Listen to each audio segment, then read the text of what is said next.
It was over 10 years ago that Lara Croft raided her first tomb, and her subsequent adventures have taken her all over the world.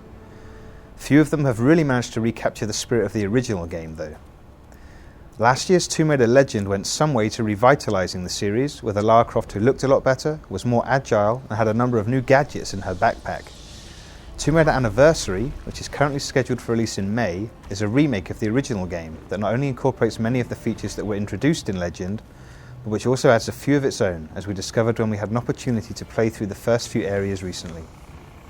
You'll find plenty that's familiar in Anniversary if you played the original game, but just about everything has been enhanced or remixed, and there are plenty of opportunities to put Lara's new abilities to use, of course.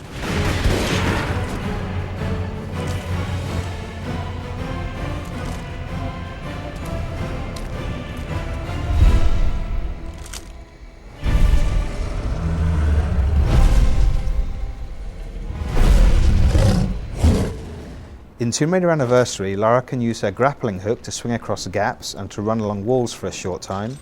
She can scramble up walls from ledge to ledge, provided her feet have some purchase. And anytime she's hanging onto something with only one hand, you'll have just a few seconds to hit the triangle button and prevent her from falling. The triangle button serves a similar purpose anytime Lara looks like she might lose her balance while perched atop a small column or pole, which is another new ability that comes into play a fair amount as you progress through the game and have to negotiate increasingly complex locations. Lara also has a couple of new tricks when in combat, which include tapping the X button to recover more quickly after being knocked down by an enemy, waggling the analog stick to escape from the clutches of an enemy that has grabbed you, and performing an adrenaline dodge when an enraged enemy decides to charge.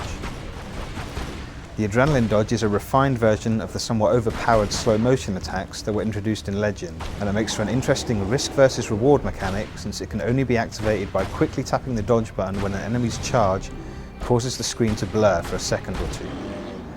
The dodge move also gives you an opportunity to pull off a headshot, although doing so requires split-second timing on the fire button. Like previous Tomb Raider games, Anniversary is very forgiving where Lara's gymnastics are concerned, making it easy for you to string together very impressive-looking combinations of moves. The game's traps, on the other hand, are quick to punish even the smallest of errors. Arrows flying across corridors, huge swinging axes, rolling boulders, and collapsing rope bridges are among those that we've encountered already, along with a couple of scripted super action sequences that, like those in Legend, are quite cinematic and can only be passed successfully by hitting buttons in time with on-screen prompts. Puzzles involving the use of keys, levers and cogs serve as reminders that this game is closely based on the first of its kind, but there's no doubting that this is a new Lara Croft adventure, one that promises to make visiting locations like the Lost Valley, St. Francis Folly and the city of Carmoon a joy for newcomers and veterans alike. We look forward to bringing you more information on Tomb Raider Anniversary as soon as it becomes available.